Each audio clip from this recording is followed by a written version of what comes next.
ओडिशा के भुवनेश्वर के parade ground में 30 अक्टूबर 1984 को सैकड़ों लोगों की भीड़ के सामने इंदिरा गांधी ने कहा, I am alive today. I may not be there tomorrow.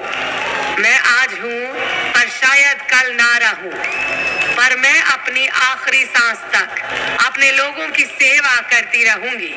मेरे खून का हर एक कतरा देश की खुशहाली और ताकत को बढ़ाएगा। पंजाब और पूरे देश में बिगड़ते हालातों से इंदिरा गांधी को पहले ही अंदाजा हो चुका था कि उनकी हत्या की साजिश रची जा सकती है, लेकिन उनकी जिंदगी की आखिरी सुबह उनके इस भाषण के दूसरे दिन ही होगी, इस बात का अंदाजा शायद उन्हें नहीं था। पर वही हुआ जिसका इंदिरा को डर था। 31 अक्टूबर को करीब 10:30 बजे दूरदर्शन पर एक खबर आई। उस जमाने के फेमस न्यूज एंकर सलमा सुल्तान ने टीवी पर कहा, प्रधानमंत्री इंदिरा गांधी पर उन्हीं के 2 सिख गार्ड्स बेअंत सिंह और सतवंत सिंह ने हमला कर दिया है। उन्हें सुबह 9:30 पर एम्स ले जाया गया है। इंदिरा गांधी की हालत अभी नाजुक है। सूत्रों से खबर मिल रही है कि उनके सिख बॉडीगार्ड्स ने ऑपरेशन ब्लू स्टार का बदला इंदिरा पे जानलेवा हमला करके लिया है। दूरदर्शन पर यह खबर क्या आई, पूरे भारत में हलचल मच गई। सबकी नजरें अब दूरदर्शन और रेडियो पर टिकी हुई थी। फिर शाम 7 बजे दूरदर्शन के इवनिंग न्यूज पे सलमा सुल्तान एक बार फिर आई। भारत की प्रधानमंत्री इंदिरा गांधी नहीं रही। भारतीय रेडियो पर आवाज गूंजी, प्रियदर्शिनी ने दम तोड़ दिया। भारत की प्रधानमंत्री इंदिरा गांधी हमारे साथ नहीं रही। 31 अक्टूबर को शाम के वक्त जैसे ही यह खबर लोगों के कानों तक पहुंची, दिल्ली ने अपना रंग बदलना शुरू कर दिया और जिसका असर पूरे भारत में दिखा। इंदिरा गांधी की मौत का असर 1 से 3 नवंबर 1984 को दिल्ली की सड़कों पर कुछ ऐसा दिखा जिसे आज तक भुलाया नहीं जा सकता है। उन 3 दिनों में सिखों को पगड़ी उतारकर खींचकर बाहर निकाला जा रहा था। उनके ऊपर टायर, रजाई, पेट्रोल, मिट्टी का तेल छिड़ककर उन्हें जानवरों की तरह जिंदा भूना जा रहा था। सिखों की दुकानें लूटी जा रही थी। दुकान में ही पेट्रोल डालकर उन्हें जिंदा जलाया जा रहा था। भागने की कोशिश करने वाले परिवारों को गाड़ी के ऊपर पेट्रोल डालकर गाड़ी में ही जला दिया गया। सरदारों को मारकर उन्हें तड़पता अधमरी हालत में ही सड़कों पर छोड़ दिया गया। दिल्ली की सड़कों पर ऐसा तांडव का कारण सिर्फ और सिर्फ इसलिए था क्योंकि इंदिरा को किसी और ने नहीं, उनके ही सिख बॉडीगार्ड ने मारा था ऑपरेशन ब्लू स्टार के बदले में। और इस बदले की आग में दिल्ली के सिख अब जल रहे थे। पर उनके बॉडीगार्ड ने अचानक उन पर हमला नहीं किया था, उन्होंने बाकायदा इसकी प्लानिंग की थी। इंदिरा गांधी की हत्या के 14 दिन पहले 17 अक्टूबर 1984 को रात के सन्नाटे में एक बहुत बड़ी साजिश रची जा रही थी। इंदिरा गांधी के बॉडीगार्ड बेअंत सिंह, कहर और सतवंत सिंह छत पर खड़े बात कर रहे थे। पंजाब में जो कुछ भी हो रहा है वो सिखों के हित में नहीं है और इसके लिए जिम्मेदार है इंदिरा गांधी, और इसकी कीमत उन्हें अपनी जान देकर चुकानी होगी। ऑपरेशन ब्लू स्टार सही नहीं था। एक संत को आतंकवादियों की तरह मार गिराया गया। इंदिरा गांधी की मौत का कारण ऑपरेशन ब्लू स्टार और जर्नैल सिंह भिंडरांवाला बनेंगे। खालिस्तान की मांग गलत नहीं है, बस थोड़ा इंतजार, हम बदला लेकर रहेंगे। और इन लोगों ने बदला ले भी लिया। इंदिरा की मौत के बाद नेशनल और इंटरनेशनल रेडियो और टेलीविजन पर लगातार एक ही खबर छाई हुई थी। इंडियन आर्मी का secret mission operation blue star, इसने इंदिरा गांधी की जान ले ली। भिंडरांवाले जीते जी इंदिरा गांधी की सबसे बड़ी चुनौती बने हुए थे और अपने जाने के 6 महीने बाद भी इंदिरा गांधी की मौत का कारण बन गए। जब भी भारत की पहली प्रधानमंत्री इंदिरा गांधी की मौत का जिक्र होता है, कुछ सवाल अपने आप ही उठने लगते हैं। आखिर कौन था जर्नैल सिंह भिंडरांवाले? अमृतसर में ऑपरेशन ब्लू स्टार को अंजाम क्यों दिया गया? पंजाब में खालिस्तान की मांग क्यों उठने लगी? जानने के लिए सुनते रहे ये शो।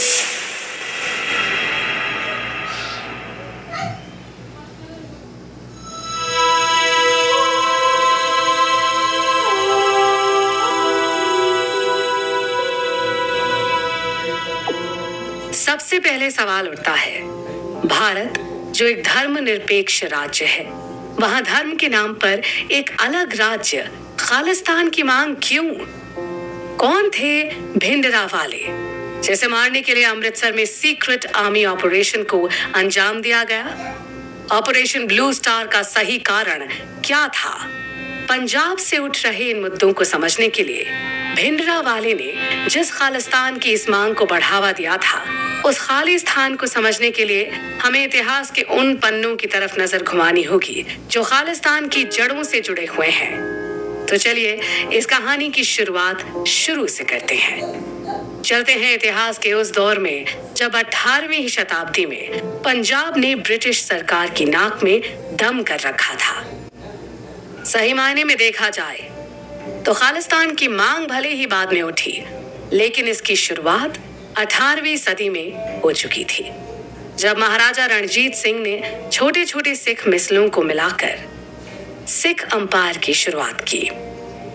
1799 से 1849 के बीच सिख छोटे छोटे गुट नहीं बल्कि एक अलग साम्राज्य है, और इस सिख साम्राज्य का केंद्र हमारा लाहौर होगा। उस दौर के सिख साम्राज्य, जिसे पंजाब प्रोविंस भी कहा जाता था, उसमें पाकिस्तान का एक बड़ा हिस्सा लाहौर, हिमाचल प्रदेश, जम्मू कश्मीर, हरियाणा, ये सभी शामिल थे। भारत में ब्रिटिश अंपायर आने के बाद भी 18वीं सदी तक सिख साम्राज्य ब्रिटिश हुकूमत से बचा रहा, लेकिन 1839 में महाराजा रणजीत सिंह की मौत हो गई और इसके तुरंत बाद अंग्रेजों ने उस दौर के पंजाब पर कब्जा करना शुरू किया। महाराजा रंजीत सिंह अब इस दुनिया में नहीं है। सिख साम्राज्य के लोग आपस में ही लड़ रहे हैं। यह अच्छा मौका है सिखों की जमीन को ब्रिटिश हुकूमत में मिलाने का। लॉर्ड एलनबरो के लीडरशिप में फर्स्ट एंग्लो सिख वॉर की शुरुआत हुई और दूसरे एंग्लो सिख वॉर में पंजाब का ये प्रोविंस अंग्रेजों के हाथों हार गया। पंजाबी बोली और सिख धर्म के हिसाब से एक साम्राज्य का गठन भारत की आजादी से कई साल पहले 18वीं सदी में हो चुका था और यहीं से खालिस्तान की शुरुआत हुई थी, जिसे उस दौर में पंजाब सूबा भी कहा जाता था। बाद में आया 1947 का वो दौर जो सिखों की सबसे बड़ी समस्या बन गया। अगस्त 1947 भारत आजाद हो चुका था, लेकिन दो हिस्सों में बंट भी गया था। मुस्लिम ईस्ट पंजाब से वेस्ट पंजाब यानी पाकिस्तान की तरफ जा रहे थे, तो हिंदू और सिख पश्चिमी पंजाब या यूं कहें पाकिस्तान से भारत की तरफ आ रहे थे। दोनों तरफ हत्याएं हो रही थी। इसी दौरान इतिहास का पंजाब भी दो हिस्सों में बंट गया। ईस्ट पंजाब भारत का होकर रह गया, तो वेस्ट पंजाब, जहां सिखों का एक बहुत बड़ा समूह रहता था, वो सिंध के साथ पाकिस्तान में जा मिला। बंटवारे के इस दर्द के साथ सिखों के बीच एक आवाज गूंजने लगी, जिसने विरोध का रूप लेने में ज्यादा वक्त नहीं लगाया। इस बंटवारे में सबसे ज्यादा नुकसान हम सिखों का हुआ है। हमारा सिंध पाकिस्तान से जा मिला, हम अपनी जमीन से बेदखल कर दिए गए, परिवार छूट गए, गांव छूट गए, पड़ोसी छूट गए। महाराजा रणजीत सिंह की देखरेख में जो सिख साम्राज्य 18वीं सदी तक एकजुट रहा, बंटवारे ने आखिरकार सिख साम्राज्य को टुकड़ों में बांट ही दिया। 1947 से बंटवारे का दर्द अपने दिल में छुपाए सिख आगे बढ़ रहे थे, लेकिन कहीं ना कहीं पंजाब को एक अलग देश बनाने की मांग अंदर छुपी हुई थी, जो 1956 के दौरान खुलकर बाहर आने लगी। यहाँ पर सिख समुदाय भी दो अलग अलग गुटों में बटा हुआ था। एक थे निरंकारी, जो ये मानते थे कि 10वें धर्म गुरु के बाद और भी जीवित गुरु हो सकते हैं। वहीं दूसरे थे कट्टर सिख, जो 10वें धर्म गुरु के बाद गुरु ग्रंथ साहिब को ही अनंत काल तक गुरु की उपाधि दे चुके थे। फिर भी दो अलग अलग गुटों के बावजूद भी सिखों का समुदाय एक धर्म और एक तरह की बोली के साथ बंधा हुआ था। 1956 में सिखों ने एक बार फिर आवाज उठानी शुरू की। हमें एक अलग सिख मेजॉरिटी स्टेट चाहिए, हमें सिखों का एक अलग सूबा चाहिए। लेकिन भारत सरकार सिखों की इस मांग को मानने के लिए तैयार नहीं थी। स्टेट रीऑर्गेनाइजेशन कमिश्नर ने सामने आकर बोला, सिख मेजॉरिटी स्टेट की मांग सही नहीं है, ये कोई बहुत बड़ा मुद्दा भी नहीं है, इसे रिजेक्ट किया जाता है। ठीक है, सिख मेजॉरिटी स्टेट नहीं तो कम से कम हमें ऑटोनॉमी का तो अधिकार है। सिख समुदाय अपने लिए ऑटोनॉमी की मांग करता है। सिखों का एक बड़ा समूह उस दौरान ये चाहता था कि उन्हें थोड़ी स्वायत्तता मिल जाए, या यूं कहें ऑटोनॉमी का अधिकार उन्हें दिया जाए। और यहीं से खालिस्तान की मांग बढ़ चढ़कर शुरू होती है। 1920 में पंजाब में एक पॉलिटिकल पार्टी की शुरुआत हुई जिसे अकाली दल के नाम से जाना जाता है। हमें पंजाब सूबा चाहिए जहां पंजाबी भाषा ज्यादा बोली जाती है। हमें अपना एक राज्य चाहिए। हम धर्म की नहीं भाषा की बात कर रहे हैं। जब सारे राज्यों को भाषा के आधार पर बांटा गया है तो पंजाब को क्यों नहीं? और आखिरकार अकाली दल की भाषा के नाम पर शुरू की गई रणनीति अपना रंग दिखाने लगी और 1966 में पंजाब, हिमाचल प्रदेश और हरियाणा को अलग किया गया और पंजाब और हरियाणा की राजधानी चंडीगढ़ को बनाया गया। बंटवारे और उस दौरान हो रहे दंगों के बाद भी जो सिख भारत में थे, उन्हें आखिरकार उनका अधिकार मिल गया था। लेकिन अब परेशानी की शुरुआत हुई सिख डायस्पोरा की ओर से। डायस्पोरा का मतलब वो लोग जो देश छोड़कर हमेशा के लिए बाहर बस चुके हैं। और सिखों की तरफ नजर घुमाएं तो इनकी बहुत सी आबादी यूनाइटेड किंगडम, कनाडा और यूएसए में बसती है। आज की भाषा में कहा जाए तो ऐसे ही एक एनआरआई सिख ने कनाडा से एक आवाज को पंजाब तक पहुंचाना शुरू किया। हमें पंजाब एक अलग देश चाहिए, हमें अपनी खुद की पहचान चाहिए, हमें खालिस्तान चाहिए। ये थे जगजीत सिंह चौहान, जिन्होंने विदेश में जा बसे सिखों को ये समझाने की कोशिश की और अपने इस काम को आगे बढ़ाने के लिए डोनेशन इकट्ठा करना शुरू किया। यहाँ तक कि न्यूयॉर्क टाइम्स में विदेश में बसे सिखों ने खबर भी छपवा दी कि खालिस्तान एक अलग राज्य बन रहा है और तो और खालिस्तान की करेंसी की छपाई भी शुरू हो गई। वहीं अकाली दल अलग बात कर रहे थे। 20 साल से जब से भारत आजाद हुआ है, पानी को लेकर, रिसोर्सेज को लेकर, पंजाब की जमीन को लेकर विवाद चल रहा है। हम एक अलग देश की नहीं पर एक अलग समृद्ध राज्य की इच्छा रखते हैं। पंजाब की समस्याएं दूर होनी चाहिए। अकाली दल ने ऑन पेपर कभी भी खालिस्तान को एक अलग देश बनाने की मांग नहीं की, पर हाँ, वो भी पंजाब को ऑटोनॉमी दिलाना चाहते थे। वहीं जब 1966 के बाद पंजाब और हरियाणा अलग हुए थे, अभी भी राजनीति, पानी, जमीन, रिसोर्सेज को लेकर समस्याएं पंजाब, हरियाणा और दूसरे राज्यों के बीच चली आ रही थी। ऐसे में 1973 में आनंदपुर साहिब रेजोल्यूशन पास किया गया। 1973 में आनंदपुर साहिब रेजोल्यूशन के तहत हम सिखों की कुछ मांग है जिसे भारत सरकार को पूरा करना होगा। शुरुआत में आनंदपुर साहिब रेजोल्यूशन में सिख राज्य पंजाब के पॉलिटिकल और इकोनॉमिक बेनिफिट के लिए मांगे सामने रखी गई। ये खालिस्तान की मांग नहीं कर रहे थे। हम एक बात बिल्कुल साफ कर देना चाहते हैं, पूरा सिख समुदाय आज किसी भी हालत में भारत से अलग होना नहीं चाहता। हम तो सिर्फ भारत में ही सिखों की तरह रहना चाहते हैं, अपनी पहचान कायम रखना चाहते हैं। हम चाहते हैं कि भारत हमारे धार्मिक रीति रिवाज और नियमों में किसी भी तरह का डायरेक्ट या इनडायरेक्ट दखल ना करे। हम भारत में भारतीय की तरह ही रहना चाहते हैं। आनंदपुर साहिब रेजोल्यूशन के जरिए सिखों के द्वारा सरकार से ये सभी मांगे सामने आने लगी। सेंट्रल गवर्नमेंट के पावर को डिसेंट्रलाइज कीजिए। हर बात पर दिल्ली से पंजाब में हस्तक्षेप सही नहीं है। चंडीगढ़ को पूरी तरह से पंजाब को सौंप दिया जाए। हरियाणा के वो इलाके जहां आज भी पंजाबी बोली जाती है, जो हरियाणा पंजाब बॉर्डर के बीच में है, उन्हें पंजाब को वापस कर दिया जाए। पंजाब में लैंड रिफॉर्म और इंडस्ट्रियलाइजेशन भी होना चाहिए। सोसाइटी के कमजोर तबके को आगे बढ़ाने के लिए काम किया जाए। हम ऑल इंडिया गुरुद्वारा कमेटी की मांग करते हैं, जो भारत के हर गुरुद्वारे की देखरेख करेगी। पंजाब से बाहर जो पंजाबी भारत के दूसरे राज्यों में बसे हुए हैं, उन्हें सुरक्षा दी जाए। फौज में सिखों की भर्ती ज्यादा से ज्यादा ली जाए। सिख रेजिमेंट के तहत ही नहीं बल्कि सिखों को आर्मी में खुलकर जाने का अधिकार दिया जाए। शुरुआती दौर में आनंदपुर साहिब रेजोल्यूशन की सभी मांगों को लगभग मान भी लिया गया था और सब कुछ सामान्य चल रहा था। लेकिन धीरे धीरे 1970 के आते आते सिखों को ये लगने लगा कि ये रेजोल्यूशन अब सिर्फ नाम का रह गया है। भारत के नेता इसे पूरी तरह से भूल चुके हैं। आनंदपुर रेजोल्यूशन एक अलगाववादी और देश विरोधी मांग है। ये तो बंटवारे की मांग कर रहे हैं। इसमें जो भी बातें कही गई हैं, वो भारत से अलग होने को लेकर कही गई है। यहाँ पर ऑटोनॉमी की बात नहीं हो रही है, इसलिए केंद्र सरकार इसे पूरा नहीं कर सकती। इंदिरा गांधी ने साफ शब्दों में आनंदपुर रेजोल्यूशन को दरकिनार कर दिया। ऐसे में शुरुआत से ही सिख समुदाय के अंदर इंदिरा गांधी को लेकर एक विरोध की भावना थी, क्योंकि वो उनकी मांगों को मानने से इनकार कर रही थी और यहीं से सिखों की समस्या बढ़ने लगी।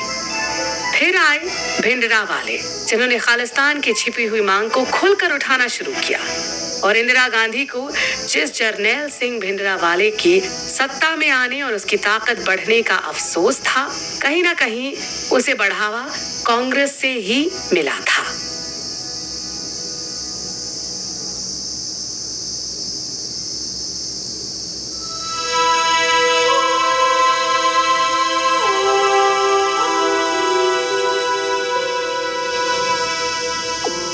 के दशक में जरनैल सिंह भिंडरावाले के सामने आने के साथ ही भारत में एक बार फिर बंटवारे की परिस्थितियां बनने लगी थी। इस बार बंटवारा भारत पाक का नहीं, बल्कि पंजाब और भारत का होगा। और इस तरह सामने आ रही थी खालिस्तान की मांग। खालिस्तान की मांग के साथ एक चेहरा जरनैल सिंह भिंडरावाले का भी था, जिसने इंदिरा गांधी सरकार की नींव को हिला कर रख दिया था। दमदमी टकसाल के 13वें जथेदार करतार सिंह खालसा के साथ जरनैल सिंह भिंडरावाले सिख धर्म की शिक्षा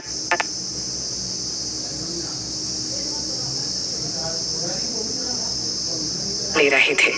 दमदमी टकसाल की बात की जाए तो ये अमृतसर के पास एक पंजाबी रीजनल स्कूल है, जहां सिख धर्म की शिक्षा दी जाती है। जरनैल सिंह मेरा सबसे काबिल बंदा है। दमदमी टकसाल को मेरे बाद यही आगे लेकर जाएगा। 1977 में करतार सिंह खालसा की कार एक्सीडेंट में मौत हो गई। इसके बाद 31 साल के जरनैल सिंह भिंडरावाले को दमदमी टकसाल का 14वां जथेदार बनाया गया। ये पंजाब के एक रिलीजियस स्कॉलर थे। यहीं से उनकी छवि सिखों के बीच संता के नाम से मशहूर हुई। उस समय पंजाब में इनको मानने वाले लोगों की संख्या बहुत ज्यादा थी।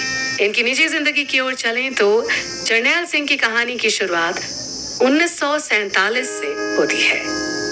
2 जून 1947 को पंजाब के मोगा में इनका जन्म हुआ था। उस समय भारत ब्रिटिश हुकूमत के अधीन था। पहले तो जरनैल सिंह भी आम सिख ही थे। जाट सिख समुदाय के लोगों की तरह ही उनका परिवार किसानों का परिवार था। लेकिन जैसे ही ये दमदमी टकसाल के लीडर बने, इनकी पॉलिटिकल छवि भी मजबूत होती गई। 1977 ये वही साल था जब इंदिरा गांधी को पूरे देश के साथ पंजाब में बहुत बड़ी हार का सामना करना पड़ा था। हमें अपनी राजनीतिक रणनीतियों में बदलाव करना होगा। खासतौर पर पंजाब में अकाली दल की सरकार बहुत मजबूत है। अकाली दल की उस मजबूत सरकार को पंजाब का ही कोई जीता जागता चेहरा हरा सकता है। हमें एक ऐसा ही चेहरा तलाशना होगा। जब इंदिरा गांधी और कांग्रेस पार्टी पंजाब से अपनी हार को जीत में बदलने के लिए पंजाब के एक उभरते हुए मजबूत चेहरे को तलाश रहे थे, उसी समय जरनैल सिंह की छवि भी पंजाब में लगातार मजबूत होती जा रही थी। जरनैल सिंह एक धार्मिक गुरु थे। इनको फॉलो करने वाले लोगों की संख्या भी बहुत ज्यादा थी। एक संत की तरह सत्संग करते हुए ये गांव-गांव घूमा करते और अपनी छवि को मजबूत बनाने की कोशिश करते। संत होने के बावजूद भी जरनैल सिंह की छवि एक लड़ाके की तरह थी और उनकी इस इमेज से यंग सिख पॉपुलेशन बहुत ज्यादा प्रभावित हुआ करती थी।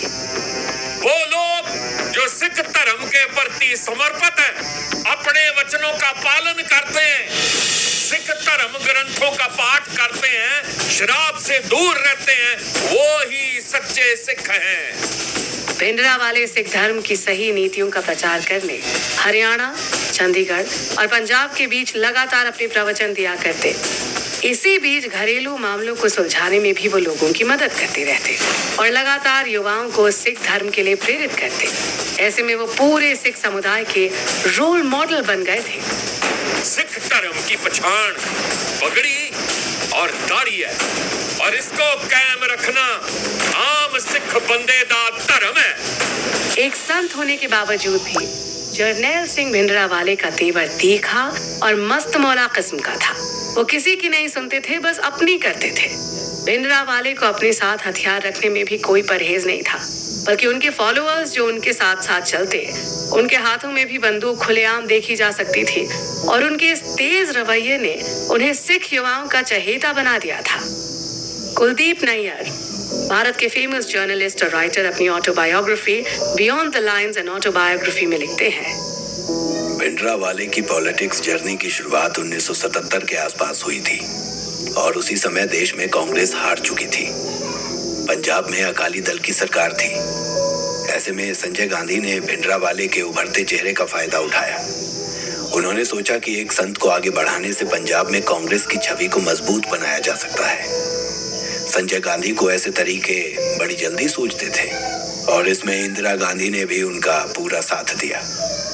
कुलदीप नैयर ने अपनी किताब में बताया है कि उस समय कांग्रेस पार्टी में ही सिख नेता ज्ञानी जैल सिंह और दरबारा सिंह ने पंजाब के 2 प्रमुख संतों को संजय गांधी से मिलवाया। संजय गांधी की नजर में पहले संत की छवि तो कुछ खास नहीं जमी और उन्होंने अपनी रणनीति के लिए जरनैल सिंह भिंडरावाले को चुना, क्योंकि उनका तीखा रवैया संजय गांधी को भी अपनी रणनीतियों के लिए बिल्कुल सही लगा। कुलदीप नैयर की ऑटोबायोग्राफी के मुताबिक संजय गांधी ने ज्ञानी जैल सिंह से कहा, जरनैल सिंह भिंडरावाला ही अकाली दल को टक्कर देने के लिए सही व्यक्ति है। संजय गांधी भिंडरावाले से मिले और उन्हें मजबूत बनाया। पंजाबी अकाली दल के खिलाफ भिंडरावाले का इस्तेमाल करने की योजना संजय गांधी की थी। इस बात का जिक्र न्यूयॉर्क टाइम्स में भी मिलता है। संजय गांधी के खास मित्र कमलनाथ ने ऑपरेशन ब्लू स्टार की घटना के बाद कुलदीप नैयर से बातचीत के दौरान उन्हें बताया, भिंडरावाले जैसे कट्टरपंथी धर्मगुरु को बढ़ावा देना क्या सही था? देखिए, कांग्रेस की छवि पंजाब में बरकरार रखने के लिए हमने भिंडरावाले को चुना। हम उन्हें पैसा भी दिया करते थे, उनका पूरा सपोर्ट भी करते थे। अफसोस हमने ये कल्पना भी नहीं की थी कि वो आतंकवाद की राह पर आगे निकल जाएंगे। कमलनाथ और अपने बीच हुई बातचीत को कुलदीप नैयर ने अपनी किताब में शामिल किया है, जिसमें भिंडरावाले की छवि को पंजाब में और मजबूत बनाने का काम कांग्रेस पार्टी के द्वारा ही किया गया था। पंजाब में भिंडरावाले एक ऑर्थोडॉक्स सिख कम्युनिटी की तरह देखे जाते थे, जबकि उनके बिल्कुल विपरीत निरंकारी सिख और भिंडरावाले के ग्रुप के बीच हमेशा झड़प होती रहती थी। ऐसी ही झड़प 1978 में हुई, जिसने भिंडरावाले की छवि को और ज्यादा मजबूत और खतरनाक बना दिया। 13 अप्रैल 1978 में भिंडरावाले और निरंकारियों के बीच अमृतसर में झगड़ा हुआ। इसे झगड़ा कम खूनी संघर्ष कहना ज्यादा सही होगा। इसमें 100 से ज्यादा लोग घायल हुए और 17 लोगों की मौत हो गई। कुलदीप नैयर अपनी ऑटोबायोग्राफी में ये भी लिखते हैं कि उस समय भिंडरावाले को कांग्रेस का पूरा सपोर्ट मिला हुआ था। निरंकारी और भिंडरावाले के ग्रुप के बीच हुए झगड़े का भी कांग्रेस ने कोई विरोध नहीं किया, बल्कि उस दौरान कांग्रेस के बड़े बड़े नेता भिंडरावाले के कदमों में जाकर बैठ जाया करते थे। उनकी दहशत बढ़ाने की कोशिश खुद कांग्रेस कर रही थी। संजय गांधी इंदिरा गांधी के समर्थन पर कांग्रेस की सत्ता को मजबूत बनाने के लिए पंजाब में भिंडरावाले का चेहरा इस्तेमाल तो कर रहे थे, पर उन्हें मालूम नहीं था कि थोड़े ही दिनों बाद उनकी ये कोशिश उन पर ही पलटवार करने वाली है और भिंडरावाले कांग्रेस और इंदिरा गांधी की सबसे बड़ी चुनौती बनने वाले हैं।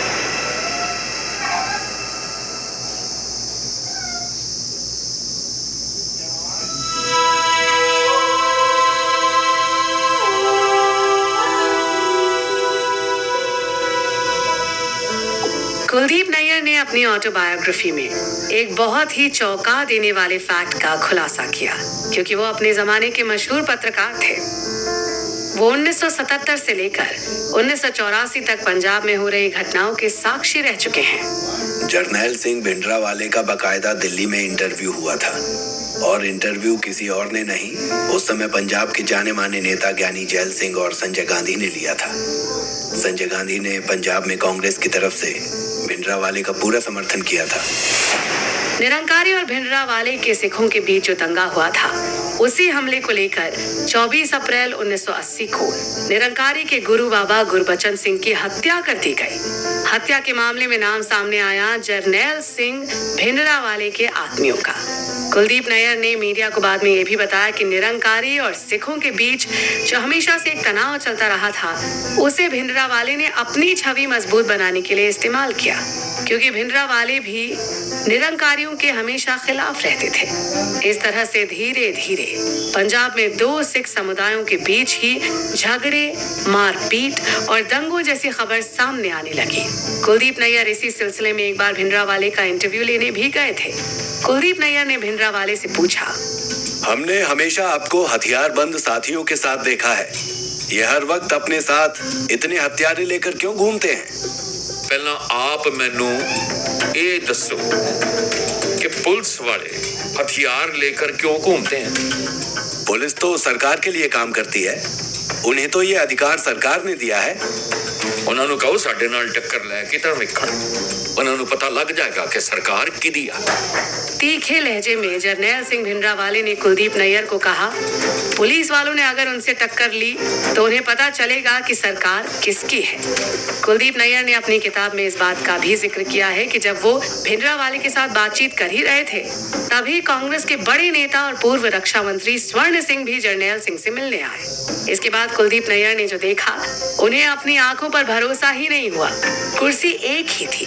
कुलदीप नैयर की कुर्सी छोड़ देने के बावजूद भी स्वर्ण सिंह भिंडरावाले के सामने जमीन पर ही बैठ गए। ये हमारे संता हैं और संता के सामने मैं जमीन पर ही ठीक हूँ। भिंडरावाले को आगे बढ़ाने में कांग्रेस का ही हाथ था। इस बात के गवाह वरिष्ठ पत्रकार हरिजय सिंह भी हैं। इसके पीछे कांग्रेस नेता ज्ञानी जैल सिंह का सबसे बड़ा हाथ था। इन्होंने ही इंदिरा गांधी को इस बात की सलाह दी थी कि भिंडरावाले पंजाब पॉलिटिक्स से अकाली दल को निकाल बाहर फेंकेगा। कुलदीप नैयर और हरिजय सिंह के अलावा भी बीबीसी के पत्रकार मार्क टली और सतीश जेकब ने अपनी book Amritsar Mrs Gandhi last battle में इस बात का जिक्र किया है कि संजय गांधी और ज्ञानी जैल सिंह ने खुद भिंडरावाले के प्रचार प्रसार के लिए कांग्रेस के तहत एक नई पार्टी बनवाई। उस समय 1980 में पंजाब में हो रहे चुनाव में कांग्रेस की 3 सीटों के लिए भिंडरावाले ने खुलकर प्रचार प्रसार भी किया। इंदिरा गांधी ने भी इस बारे में बीबीसी इंटरव्यू के दौरान इनडायरेक्टली कहा था, मैम, पंजाब में भिंडरावाले का आतंक बढ़ता जा रहा है। क्या आप उन्हें जानती हैं? क्योंकि खबरें सामने आ रही हैं कि उनका कांग्रेस पार्टी के साथ लेन देन है। मैं किसी भिंडरावाले को सीधे तौर पर तो नहीं जानती, लेकिन मुझे ये पता है कि चुनाव के दौरान वो हमारे ही किसी उम्मीदवार से मिलने आए थे, पर मुझे उस उम्मीदवार का नाम अच्छी तरह से याद नहीं है। ये भिंडरावाले का ही कमाल था कि कांग्रेस को 1980 के चुनाव में जीत हासिल हुई। लोकसभा की कुल 551 सीटों में से इंदिरा गांधी की कांग्रेस पार्टी को 351 सीटें मिली और इसी दौरान पंजाब विधानसभा चुनाव में कांग्रेस ने भिंडरावाले के सपोर्ट के साथ ही अकाली दल को हरा दिया। अकाली दल पंजाब में कांग्रेस के हाथों हार गई और जीत का पूरा श्रेय भिंडरावाले को मिला। यानी जैल सिंह को इंदिरा गांधी ने तुरंत देश का गृह मंत्री बनाया और कांग्रेसी नेता दरबारा सिंह को पंजाब का मुख्यमंत्री डिक्लेयर किया गया। बस यही वो दौर था जहां से पंजाब में राजनीति का नया खेल शुरू हुआ। 1980 में कांग्रेस की पंजाब वापसी के बाद अकाली दल सत्ता से बाहर हो चुकी थी। अब हार चुकी अकाली दल ने अपने पुराने